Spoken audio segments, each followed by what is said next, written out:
Kirsten, and I'm from Queens, New York. So when I was growing up, me and my aunt, my mother's sister, were very close. There was an intensity to that closeness. We would talk about being from a different planet, and we would look at ants on the sidewalk, and she would tell me that they were aliens from our planet, and there was just this sense of like feeling very special in my relationship to her. As I aged and I realized that I was first bisexual and then queer, my aunt, maybe even before I had language for that or came out, would give me these books like Sappho's Lear and Bruce Bauer's A Place at the Table and Judith Butler's Gender Trouble, and I'd be like, oh, my aunt like is giving me this weird stuff, maybe sees me. I came out, to my parents at 16 as queer, and one of their reactions was, don't you have enough problems? My family's historically had a lot of homophobia in it, and I think people are trying to be better about that. But then there was also like these other family members who, as they would meet my partners, whether it was a girlfriend or some trans partners, they would always have something to say, if not to me, then behind my back to another family member who would then tell me about that. In a way that was like obviously meant to caution me. I also at some point realized that I had these non-monogamous tendencies, so I started dating non-monogamously. And about 5 or 6 years ago, I was in this relationship for 2 years that was really difficult, non-monogamous. My girlfriend just had constant new partners, and I was also really adjusting and having trouble regulating around it. We broke up several times, and that year on Christmas Day, we had just broken up on Christmas Eve the night before, and I had definitely ruined Christmas for myself, and my parents were absolutely stressed for me because I was so unhappy. And so on Christmas Day, I just left their house in Queens and went to my aunt's house, who was alone on Christmas.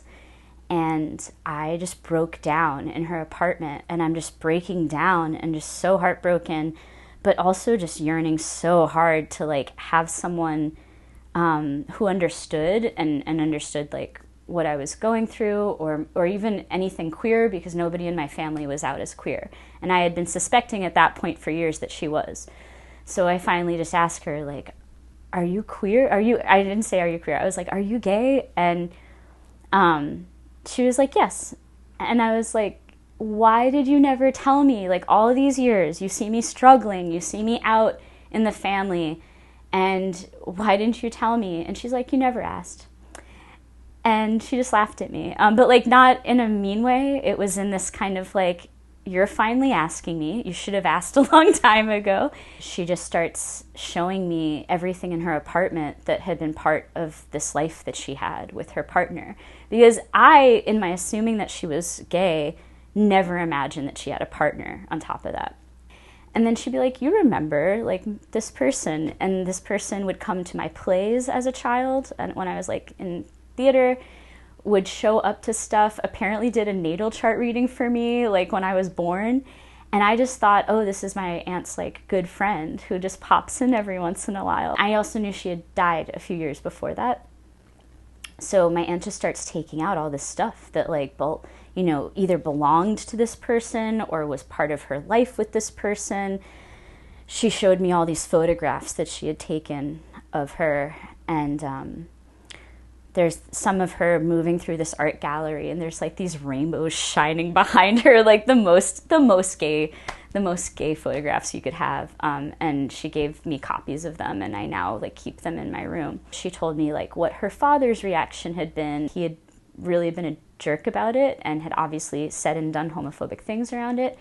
She never told anybody else after that. I didn't meet him, but growing up with her brothers, my uncles, they were absolutely homophobic, and that was part of why I had such a hard time growing up. So I could only imagine what she was internalizing and why that was hard for her to be, out, and why it really forced her to be in the closet after telling my grandfather.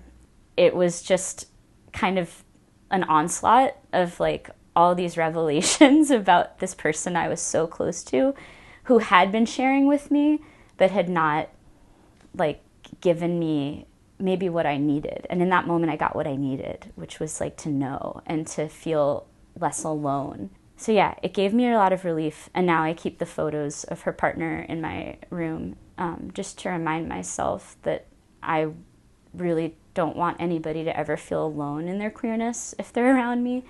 But also in reverence to like her experience, because I know what kind of stuff kept her from revealing that for so long.